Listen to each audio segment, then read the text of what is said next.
जय जगन्नाथ बंधुगण आपण मानक स्वागत मोर ही चैनल को। दर्शक बंधु आपण माने तो समस्ते निश्चय रूप से आपण मानकर पूजा घरे आपण मानकर ठाकुर घरे पूजा निश्चय रूप से करुथिबे एवं आपण पूजा करुथिबा समय रे दीपर प्रज्वलन निश्चय रूप से करुथिबे एवं दीप जालिबार नियम मध्य पूजा समय रे अत्यंत जरूरी अटे।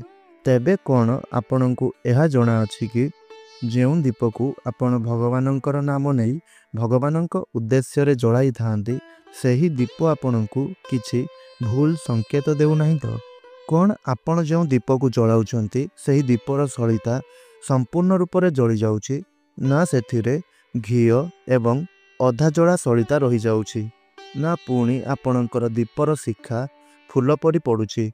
दीपर शिखा फूल परी बनिजिबा तेबे एहार अर्थ कौन अटे?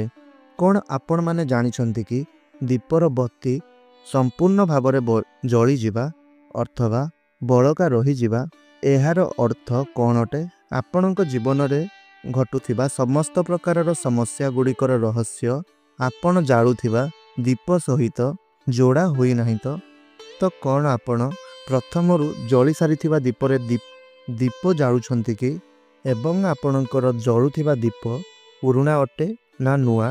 आपण केते दिनर पुरुणा दीप व्यवहार करुछंती? आपणकर एपरी अभ्यास नाही तो जे किछि किछि दिनर व्यवधान रे दीप को बदलाइबा? तेबे बंधु माने आपण जानिले एहा आश्चर्य होई जिवे जे मंदिर रे दीप प्रज्वलन करिबा समय रे जदि आपण किछिटा भूल करि देउछंती तेबे एहार परिणाम आपणकु ही भोग करिबा पई पड़िथाए एवं दीपर सलिता संपूर्ण जली जिबा नचेत किछि बळका रही जिबा मध्य आपणकु भिन्न भिन्न प्रकारर संकेत सबु प्रदान करिथाए जहाकु आपण जानिबा आपणक पई अत्यंत जरूरी अटे।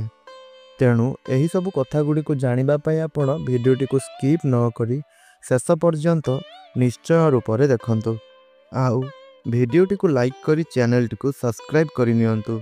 कमेंट बॉक्स रे भक्ति एवं श्रद्धार सहित जय माता लक्ष्मी निश्चय रूप से लिखि दियंतु।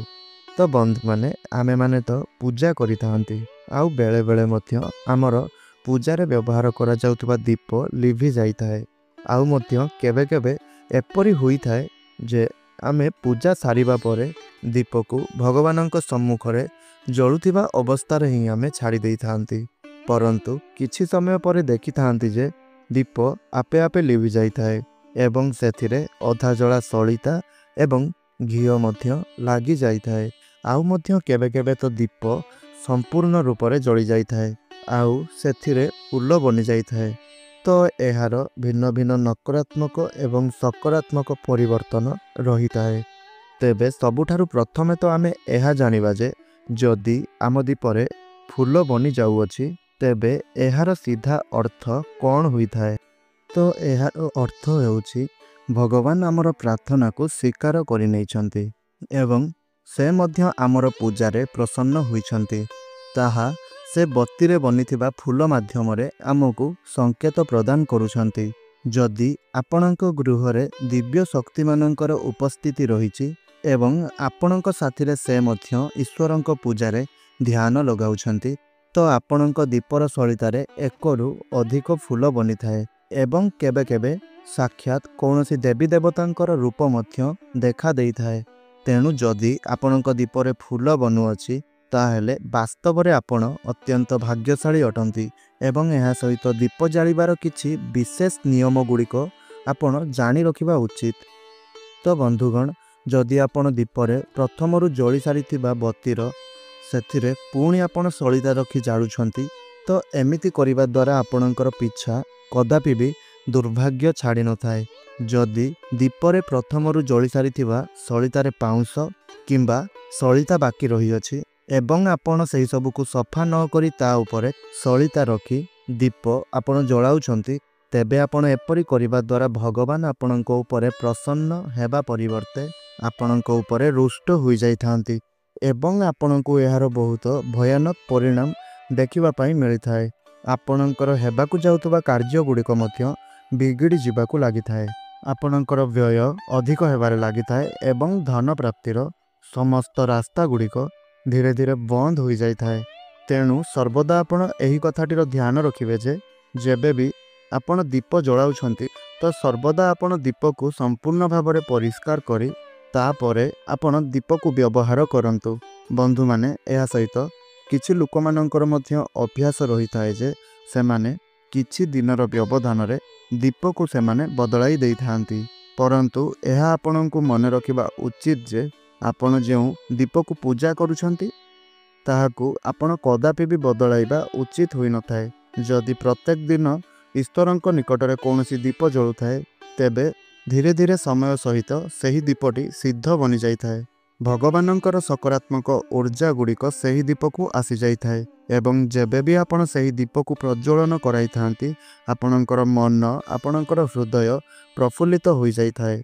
तेणु सर्वदा आपण सही दीप को परिष्कार करंतु आउ सेथिरे नूतन सलिता आपण देई करी सही दीप को जलांतु। आपण जेते थर दीप जलाउछंती सेते थर आपण सही दीप को परिष्कार करी सही दीपरे बत्ती जलांतु। परंतु जदि आपण भूलवशतः सही दीप को जलाई देउछंती तेबे आपणक उन्नति रे विघ्न सृष्टि होई थाए। तेणु आपण आपणकर दीप को कदापि भी बदलांतु नहीं।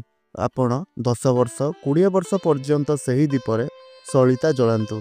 एहा द्वारा आपणकर सही दीपटी सिद्ध बनिजिवो एवं आपण एहार चमत्कार निजर घरे आपण देखिबाकू पाई परिबे।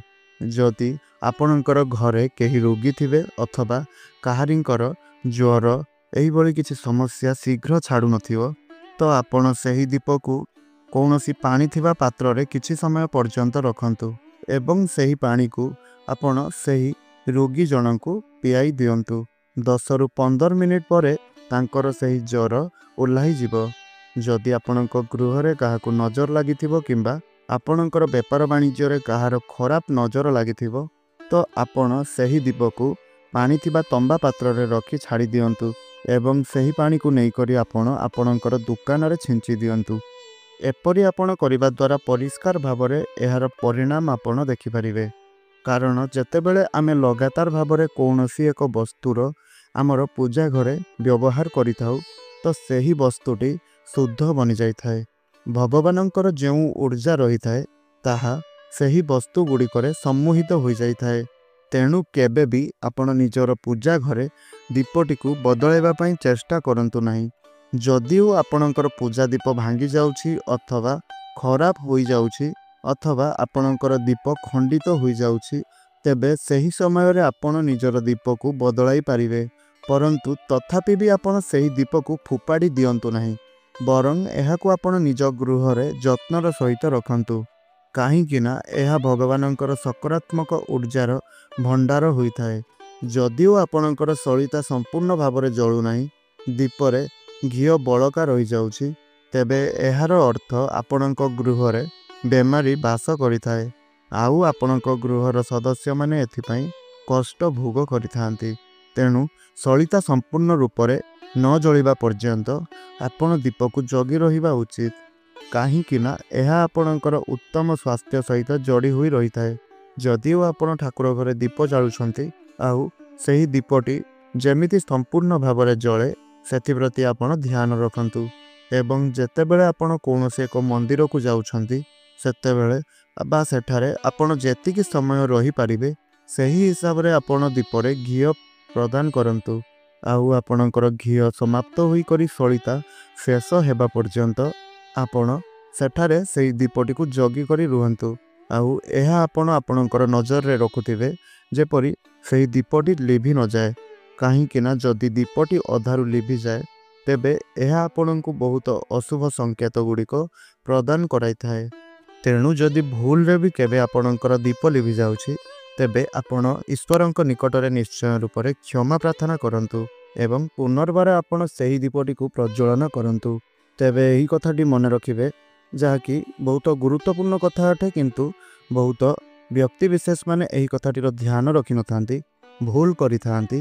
तो सही कथाटी हेउछि गोटिए दीपरु आउ गोटिए दीप को जलाइबा। तो बंधु माने आपण जेतेबेले दीप प्रज्वलन करूछंती सही समय रे सर्वप्रथमे आपण गोटिए दीप ही जलांतु तापरे आपण हाथ धुई करी आउ एक दीप जलांतु।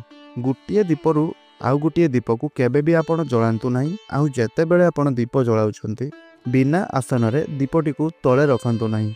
काहेकि ना जदि दीप को आपण सीधा सड़क भूमि उपरे रखुछंती तो एहा द्वारा आपण को अनेक शुभ परिणाम प्राप्ति होई थाए।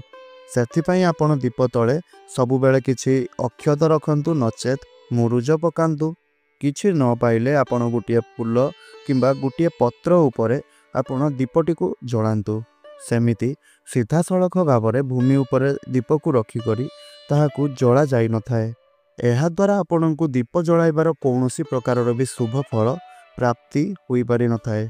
तेबे बंधु माने जेतेबेले आपण आपणकर पूजा घरे दीप जलाउछंती तेबे आपण देखिबे जे जेतेबेले आपणकर प्रत्येक दिन दीप अधारु लिभि जाउअछि किंबा पूजा करिबा समय रे आपणकर दीप बारंबार लिभि जाउअछि तो एहार अर्थ आपणक गृह रे अधिक मात्रा रे नकारात्मक शक्ति रहिछि एवं एमाने आपणक पूजा रे विघ्न सृष्टि करिबा पई चेष्टा करूछंती।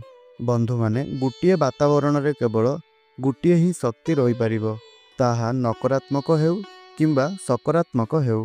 तेणु जदि आपणक गृह रे किछि एहिपरि ऊर्जा रही थाए तेबे सेमाने निश्चय भाबरे चाहिबे जे आपणक पूजा रे कौनसी प्रकार बाधा विघ्न सृष्टि करिबा पई।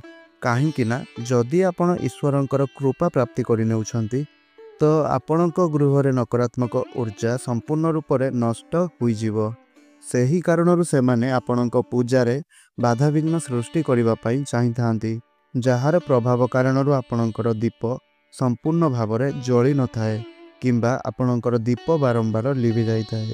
सेही सबुरु बंचिबा पई आपणको सच्चा हृदय रे ईश्वरंकठु भक्ति करिबा पई पड़िबो। ईश्वरंकर नाम जप करिबा पई पड़िबो। जेउ समय रे आपण दीप प्रज्वलन करूछंती सेही समय रे आपण ईश्वरंक निकट रे प्रार्थना करंतु जे आपणक निकट रे जेते भी नकारात्मक शक्ति गुड़िक रहिछि जेपरि सेमाने आपणक ठारु दूर होई जांतु। एहा सहित आपणको ईश्वरंकर कृपा प्राप्ति होई जाऊ।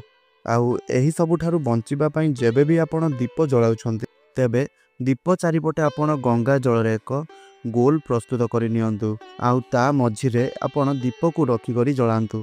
काहेकि ना गंगा जल को अत्यंत पवित्र बोली माना जाई थाए एवं गंगा जल को मध्य महादेवंकर वरदान प्राप्त होई अछि। गंगा जल रे कौनसी भी खराब शक्ति प्रवेश करि पारि न थाए। सेही कारणरु केबे भी गंगा जल खराब होई न थाए। आउ समस्त प्रकार नकारात्मक शक्ति को सकारात्मक शक्ति रे परिवर्तन कराई देई थाए। जदि आपण गंगा जल रे गोल घेरा बनाई करी ता मध्य रे आपण दीप रखी करी जलांती ताहेले आपणकर दीप जालिबारे केही भी बाधा विघ्न सृष्टि करि पारि नथांती। एहा सहित आपणको ईश्वरंकर कृपा मध्य प्राप्ति होई पारिबो। तेबे बंधु माने जदि मोर एही वीडियोटी आपण माननकु भलो लागि थाए तेबे वीडियोटी को लाइक करी आपण चैनल टी को सब्सक्राइब करि नेबे। आउ तळे आसुथुबा कमेंट बॉक्स रे भक्ति एवं श्रद्धार सहित जय माता लक्ष्मी निश्चय रूप से लिखिबे। तेबे बंधु माने आपणकर दिनटी शुभमय रहू एहा ही मोर प्रभु श्री जगन्नाथଙ୍କ निकटरे प्रार्थना। तो आजिर एही वीडियोटी को मु एठी रखुछि। पुणी कथा बा एक नूतन वीडियो माध्यम रे रहुछि। धन्यवाद। जय जगन्नाथ।